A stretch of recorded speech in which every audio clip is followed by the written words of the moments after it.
নিজৰ ইচ্ছাকৃত তেখেতে যাক যাক দিছে তেখেতে নিজৰ ইচ্ছাকৃত দিছে আমাৰ লাংহিনবাসী ৰাইজে কোনেও গম নাপায় যে অমুকক চেয়াৰমেন দিব অমুকক মেম্বাৰ দিব অমুকক ভাইচ চেয়াৰমেন দিব বুলি আমাৰ লাংহিনবাসী ৰাইজে কোনেও গম নাপায় আৰু তেনেধৰণৰ ইএমএ লাংহিনবাসীক ৰাইজক লৈ পেলাই এটা মেল মিটিঙৰ যোগেদি এইটো আজি কিবা কৰা নহয় এইটো মেম্বাৰবিলাক গঠন কৰা নহয় তেখেতে ইচ্ছাকৃতভাৱে তেখেতে আজি নিজৰ ইচ্ছামতে আজি তেখেতে এইখিনি কিবাটো মেম্বাৰ গঠন কৰাটো বা মেম্বাৰ চিলেক্ট কৰাটো তেখেতে অকলে কৰিছে সেইকাৰণে আমি ৰাইজে নিন্দা কৰিছোঁ তেখেতে অকলে কেনেকৈ এইখিনি কামটো কৰিব পাৰে য'ত ৰাইজ আছে ৰাইজৰ মতামত লৈ এইখিনি কামটো কৰিব লাগিছিলে আমি বিলিমন কাকলাৰী ইএমও আমি নিন্দা কৰিছোঁ তেখেতে গভৰ্ণমেণ্ট হৈ বুলি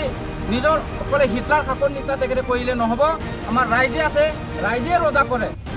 ৰজা কৰে যেতিয়া ৰাইজৰ কথা শুনাটো তেখেতে উচিত সেইকাৰণে আমি লাংহিনবাসী ৰাইজে এতিয়াও অনুৰোধ কৰিছোঁ যে যিখিনি এতিয়া মেম্বাৰ আছে সেই মেম্বাৰসকলক বঙাই পেলাই যাতে নতুন মেম্বাৰ এটা আমি পুৰণাৰ মেম্বাৰটোৱে আমি বিচাৰিছোঁ নতুন মেম্বাৰ মানে আমি পুৰণা মেম্বাৰটোকে তেখেতসকলক আমি ৰখাটো আমি সকলো ৰাইজে বিচাৰিছোঁ চেয়াৰমেন গঠন কৰিছে আমাৰ বিলি মোহন ডাঙৰীয়া দেৱে তেওঁ যদি এথিলিয়ান বাগলাৰী তেখেতে মানে কি আছে আপোনাৰ মণিপুৰ লেমছত তেখেতে এজন ছেক্ৰেটাৰী হিচাপে আছে আৰু এথিলিয়ান বাগলাৰী যিটো চেয়াৰমেন আপুনি তেখেতে বনাইছে সেইটো অলৰেডি মানে মণিপুৰ লেমছৰ ছেক্ৰেটাৰী হয় তেখেতে আৰু বিডিচিৰো ছেক্ৰেটাৰী হয় সেই আৰু এতিয়া হ'বলৈ গৈ আছে টাউন মিউনিচিপেলৰ চেয়াৰমেন এইটো কোনে এটা মানুহ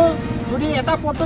চম্ভালিবলৈ ইমান কষ্ট লাগে ৰাইজৰ কাৰণে ইমান কাম কৰিব লাগে তেখেতে কেনেকৈ নিজৰ মাথাত কেনেকুৱা জাপি লৈছে কোনে এই বিলিমোহন ডাঙৰীয়া দেৱে তেখেতক কিয় তাৰে যোগ্যতা বুলি তাক কেনেকৈ মানে পদবিলাক বা চেয়াৰমেনকেইটাক কি গঠন কৰি আছে বা তেখেতক মানে কি বাছি দি আছে এইটো আমি দাবী জনাইছোঁ আমাৰ বিজেপি গভৰ্ণমেণ্টলৈ কিন্তু আমি বিজেপি বেয়া নাপায় আমি বিজেপি বিৰোধী নহয় আমি কোনো অসম গভৰ্ণমেণ্টৰ বিৰোধী নহয় কোনো বিজেপিৰ বিৰোধী নহয় কোনো হেমন্ত বিশ্ব শৰ্মাৰ বিৰোধী নহয় আমি কোনো তুলসীৰাম ডাঙৰীয়া দেৱলৈ বিৰোধী নহয় এটা বিৰোধী মাত্ৰ সেই আমাৰ ইএম যোনটো নেকি আমাৰ বিলিমোহন কাকলাৰী দেৱ তেখেতে মানে কিনে হিটলাৰ নিচিনা শাসন কৰিবলৈ বিচাৰি আছে যদি সি যদি নিজকে যদি ৰাইজে ৰজা কৰাৰ পাছত যদি সি নিজকে যদি ৰজা বুলি ভাবিছে লংকাত গৈ কিনি সি যদি ৰাৱণ হ'বলৈ বিচাৰিছে তেনেহ'লে কোনে ইয়াৰ আমি কোনেও মানি ল'ব নোৱাৰে কেতিয়াও নোৱাৰে ৰাইজবিলাকে মানি ৰাইজৰ এটাই সিদ্ধান্ত যে তেখেতে যিখিনি বনাইছে সেইটো পুনৰাই মানে গঠন কৰিব লাগে ৰাইজৰ মতামত লৈ কিনি আমি এইটোৱে দাবী জনাইছোঁ আমি লাংহিনবাসী ৰাইজ হৈ পেলাই আৰু সেইটো যদি নহয় আমি পুনৰাই আকৌ আমি এনেকৈ আমি প্ৰটেষ্ট কৰি থাকিম আমি আকৌ পুনৰাই এনেকৈ আমি কিবা তেখেতৰ নামত আমি মূৰ্তি জ্বলাম এইটো আমি কাৰ্যসূচী লৈয়ে থাকিম যেতিয়ালৈকে তেখেতে এইখিনি আমাৰ লাংহিনবাসীৰ ৰাইজৰ যিখিনি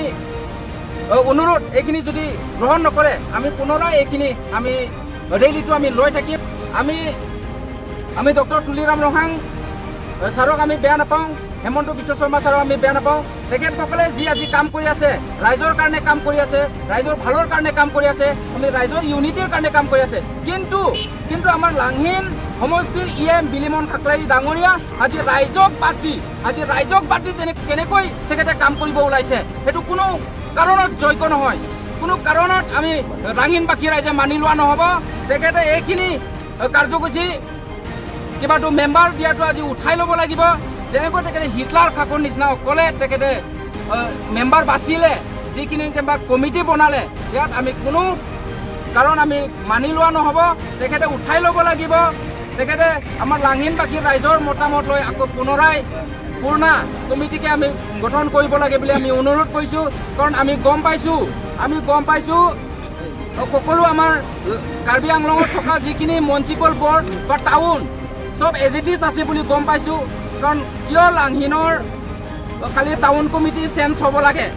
দেখে ইয়াৰ ওপৰত কি আছে আমাৰ ইএমএ কি ভাবিছে আমি ভাবিছোঁ এতিয়া যিখিনি চেয়াৰমেন আগৰ পুৰণা চেয়াৰমেন তেখেতে পাৰ্টিৰ হয় চৰকাৰৰ হয় তেখেতে ৰাইজক সন্তুষ্ট কৰিছিলে আমি ৰাইজে ভাল পাইছিলোঁ কিন্তু আজি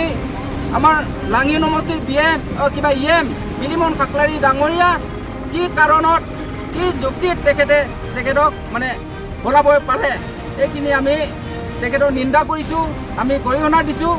অতি সোনকালে তেখেতে এইখিনি উঠাই ল'ব লাগে আৰু লাঙিনবাসী ৰাইজৰ মতামত লৈ এইখিনি আকৌ নতুনকৈ পুনৰাই গঠন কৰিব লাগে আমি তেখেতক বাৰে বাৰে EM বিলিমন কাকলাৰীক আমি অনুৰোধ কৰিছোঁ আৰু আমি অনুৰোধ কৰিছোঁ মাননীয় আমাৰ অনাৰেবল কাউন্সিলৰ ডক্টৰ তুলিৰাম ৰহাং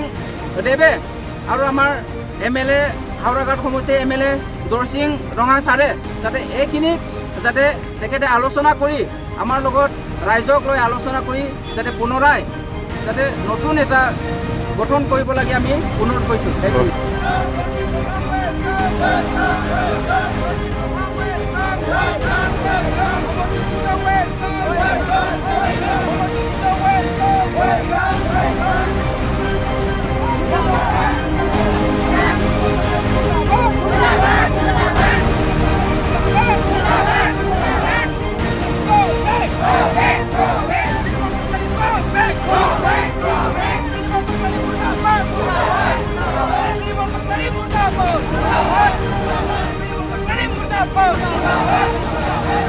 Go!